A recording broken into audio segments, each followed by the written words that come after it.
Joshua Bellot está al otro lado de la línea telemática.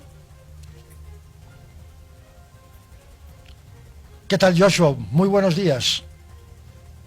Ramón, buenos días, un gusto como siempre poder compartir unos minutos contigo y el Encantado, programa. encantado. Un bloque de unidad democrática que se va ampliando. ¿Cuál es su lectura de esta ampliación? Yo ayer lo comentaba, van habiendo muchos gallos en un mismo gallinero. Mira, primero yo creo que el esfuerzo que están haciendo nuestros políticos presidenciables es un esfuerzo importante. El pueblo boliviano pedía unidad. Eso es lo que se está tratando de hacer con todos los pros y los contras, pero además con todas las peleas y los deslices en cuanto a discursos que tienen. Muchos dudan que esta unidad vaya a perdurar, pero ante todo hay varias críticas en el sentido de que probablemente una unidad de este tipo termine solamente en cuoteos y de ahí que no sería la mejor respuesta para el pueblo boliviano. En ese sentido, Ramón, creo que el segundo paso, si bien la unidad de los políticos es importante, el segundo paso y más importante es promover una unidad del pueblo boliviano en torno a las necesidades y por supuesto las respuestas que los políticos puedan dar a estas necesidades. Muchos afirman o tienen la hipótesis de que es imposible promover una unidad de personas que piensan tan distinto, que tienen ideologías distintas. Yo no lo creo imposible y creo que más bien es factible si se piensa en las necesidades del pueblo boliviano. Entonces esta unidad necesita algo que los una realmente y esas son las necesidades del pueblo. Debemos promover ahora entonces la unidad del pueblo en torno a las respuestas que estos políticos puedan darle al pueblo para que realmente esta unidad perdure y no sea una unidad ficticia y seguramente colada con salivita, como dicen, ¿no? Unidad del pueblo en torno a un programa, a una propuesta, por un lado. Unidad del pueblo en torno a una consigna que yo creo que es equivocada, todos contra el más, o unidad del pueblo en torno a un liderazgo. Ojo que yo no sé si esos tres aspectos se pueden tomar por separado o el bloque de unidad democrática va a saber capitalizarlos con una sola propuesta. Joshua. Ramón, definitivamente la unidad no puede estar en base en todos contra el más. El enemigo de Bolivia no es el MAS, porque el MAS pues lo conforman igual muchos bolivianos que quieren a su patria, que quieren el progreso de Bolivia, y precisamente la unidad debe estar en torno a la construcción de una nueva Bolivia. El MAS se ha equivocado porque ha planteado un modelo económico y político que ha destruido el país. Consciente o inconscientemente así ha ocurrido y los resultados los estamos viviendo hoy. Entonces debemos solucionar esta problemática que está agobiando especialmente a los más pobres y entonces podríamos decir sí, unidad en torno a una propuesta y la ideología debe quedar a un lado porque las necesidades y las soluciones no tienen que ver con derechas ni izquierdas. Eso está dictaminado de cierta forma por el conocimiento que se tiene de la realidad. ¿A qué me refiero? Si quieres detener una inflación, tú debes adoptar las recetas más aceptadas y comprobadas históricamente para solucionar este tema, independientemente si tu ideología es de derecha o de izquierda. Esa es la verdadera unidad, por eso decía hay que promover ahora una unidad del pueblo, no basta con la unidad de políticos. No basta con una unidad de políticos cuando uno está viendo que precisamente hay dos bloques bien diferenciados. Digamos, el bloque de Manfred Reyes Villa, que ya es un bloque por sí mismo, y el bloque de unidad democrática que necesita, por ejemplo, 6 actores políticos bien diferenciados, al que se le incorpora un séptimo, porque Vicente Cuellar nos ha confirmado que el MNR es parte del bloque de unidad democrática. El MNR, Joshua. Mira, yo creo que no hay que Bueno, lo que queda del espantarse por la MNR, lo que queda, unidad. ¿no? Lo que queda. Perdón, perdón. Digo lo que queda del MNR, los saldos. Mira, en realidad todos los partidos de oposición en Bolivia son pequeños, ¿verdad? No tienen ningún tipo de estructura, hay que volver a construir el sistema de partidos políticos, hay que volver a construir la democracia. Parte del diseño del modelo del MAS ha sido precisamente destruir la institucionalidad y todo lo que puede quedar de democracia en el país. Entonces no hay que asustarse de eso.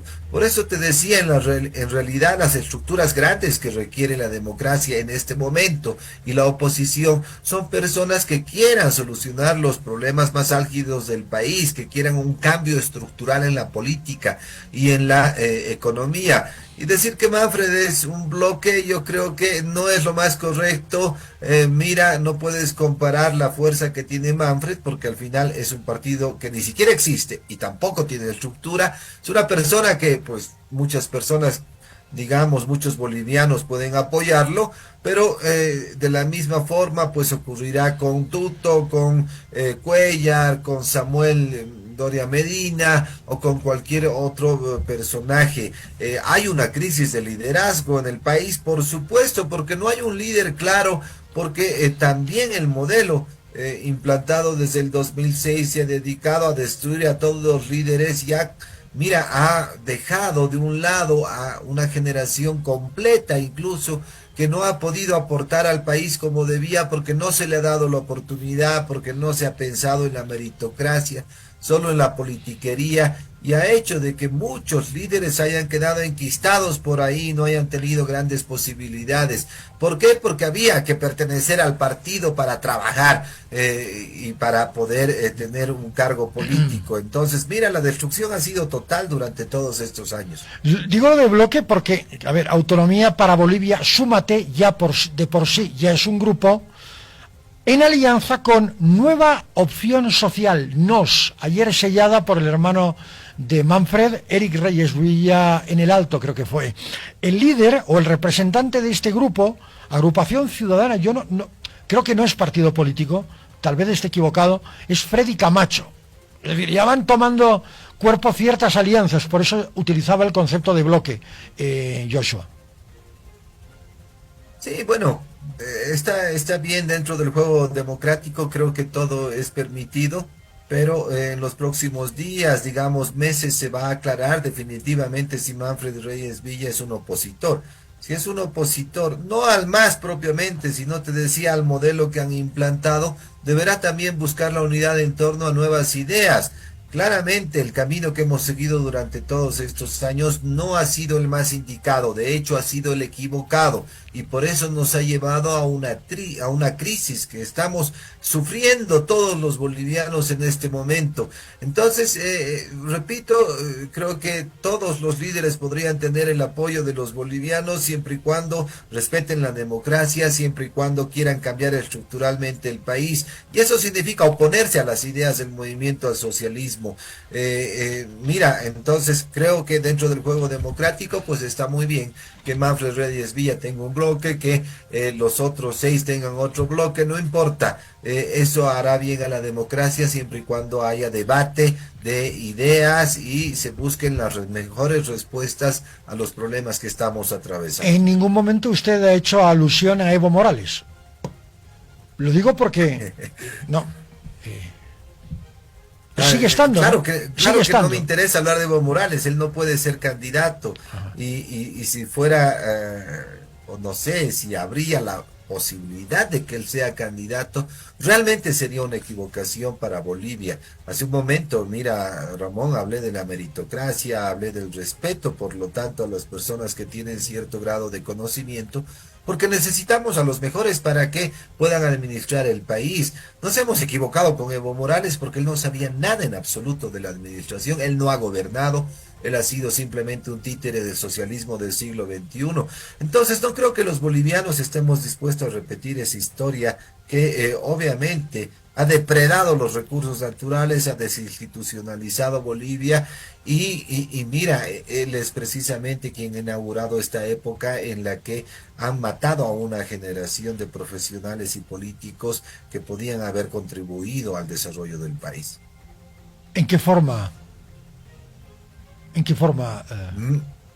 Mira, Ramón, si tú te das cuenta, políticos de mi edad, por ejemplo, casi no existen.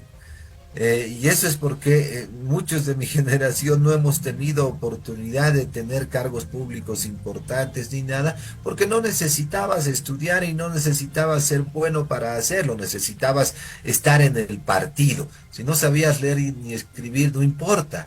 Entonces, además, ha destruido el sistema de partidos políticos y entonces hay pues un problema generacional. Por eso tienes a viejos políticos activos, digamos, en la política y queriendo ser presidenciables, y no tienes a gente un poco más joven queriendo hacer un cambio o un recambio generacional.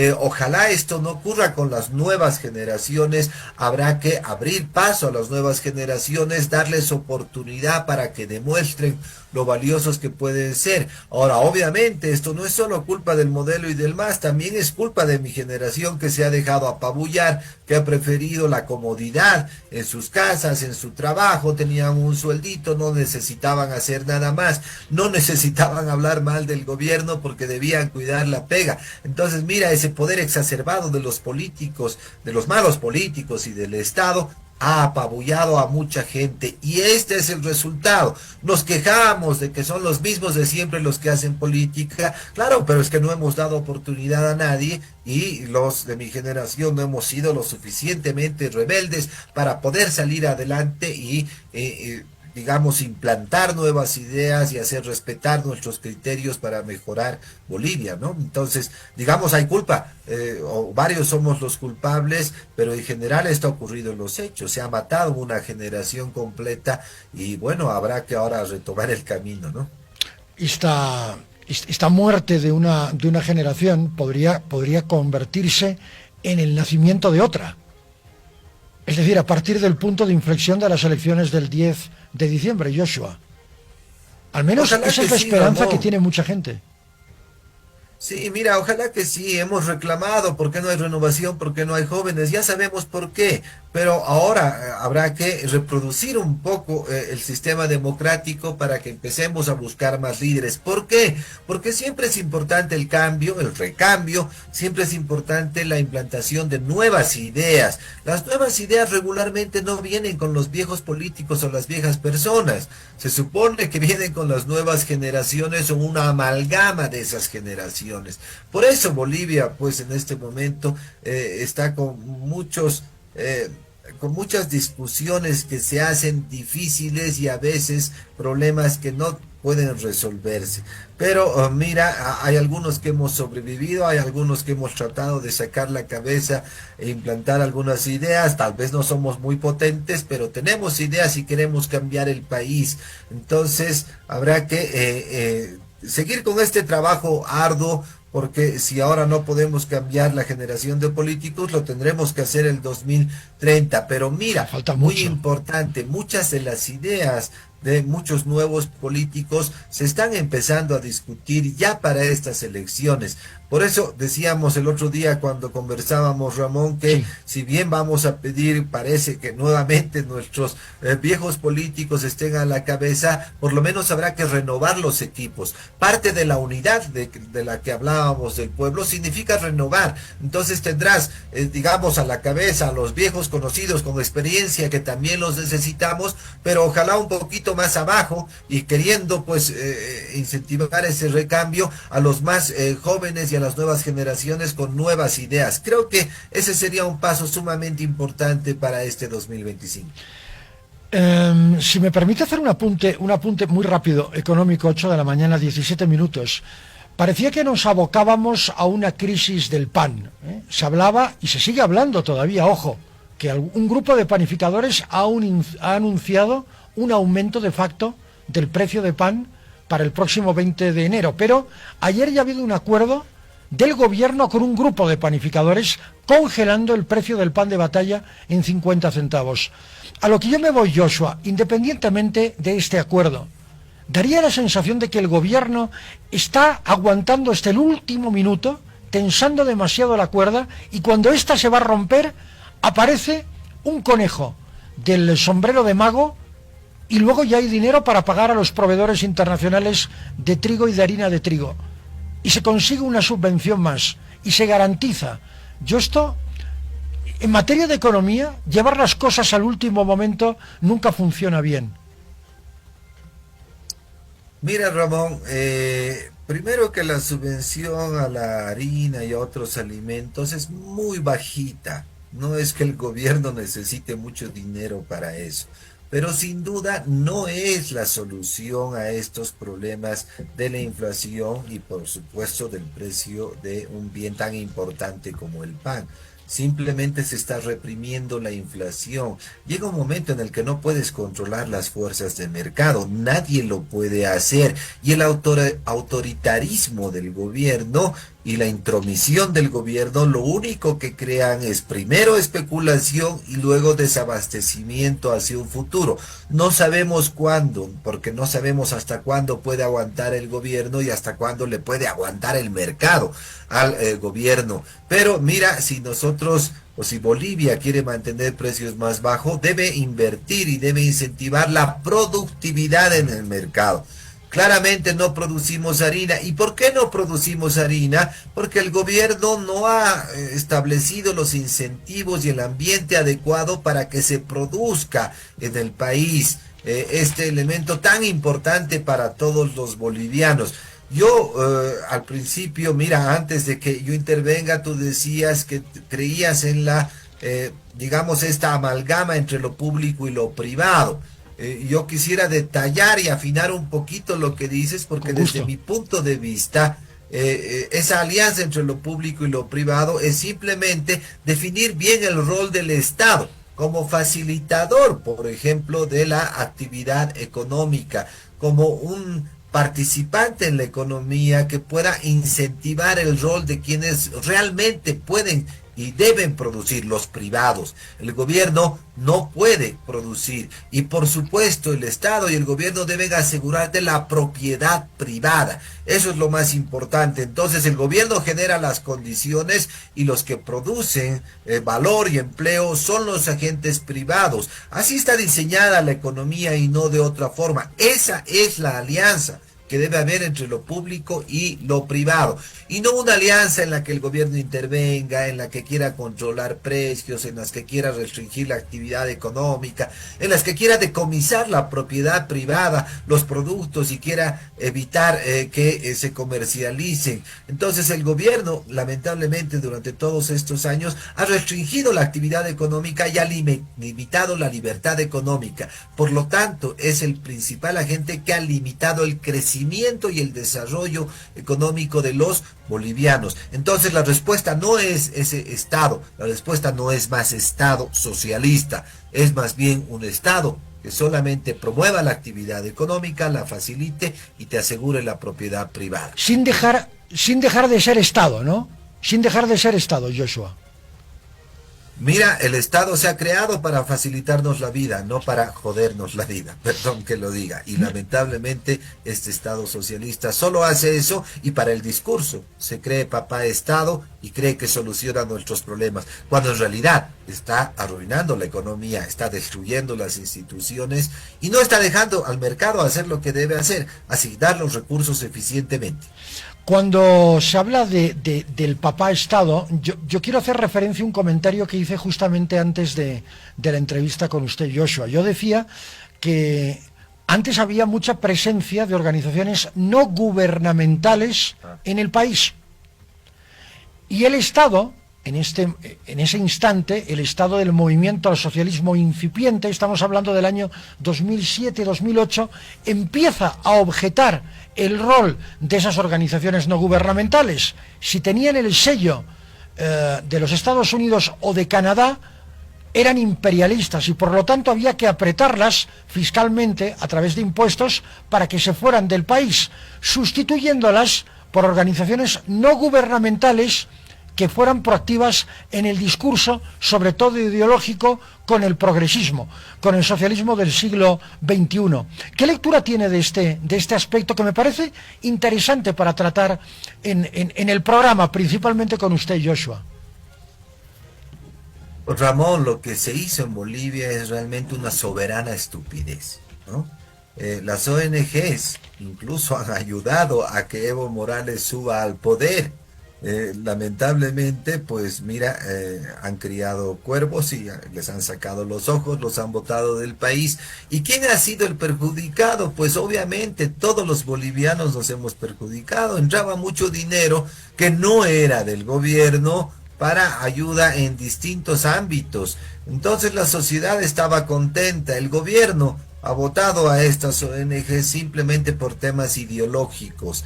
Querían reeducar a la gente, querían adoctrinar al boliviano y básicamente lo han logrado, lamentablemente. Esto es parte del fracaso de la reproducción social que existe en el momento. ¿Por qué el gobierno no pide, perdón, por qué los bolivianos no pedimos cosas a un gobierno que sabemos que está haciendo mal? ¿Por qué permitimos la injusticia? ¿Por qué permitimos el crimen? Porque lamentablemente el MAS ha cumplido con su objetivo, nos ha adoctrinado, nos ha vuelto básicamente ganado, y perdón que generalice, pero en realidad esto es lo que ha ocurrido. No es posible que nosotros admitamos dentro del gobierno corrupción, que admitamos a pedófilos, que admitamos muchos crímenes solo porque apoyan a un gobierno para reproducir el poder de los socialistas. Es nefasto lo que ha ocurrido, y la función que cumplían las ONGs no solo era la de ayuda en términos económicos y materiales, sino también en términos ideológicos, y esto significaba libertad. Esto significaba tener la posibilidad de decidir sobre tu vida y no depender de un Estado que lamentablemente ha ideologizado todo a su paso. Joshua Bellot, muchísimas gracias por su tiempo. Un abrazo hasta Oruro, ¿verdad? ¿Está en Oruro usted ahora? Sí, sí. Muy bien. Estoy en Oruro, Ramón, muchas gracias, te mando un abrazo también, Un abrazo como enorme. siempre un gusto poder compartir estos minutos que son muy valiosos y espero sirvan también a la población. Por supuesto con que algunos sí. criterios. Ya lo creo que sirven. Muchísimas gracias, Joshua.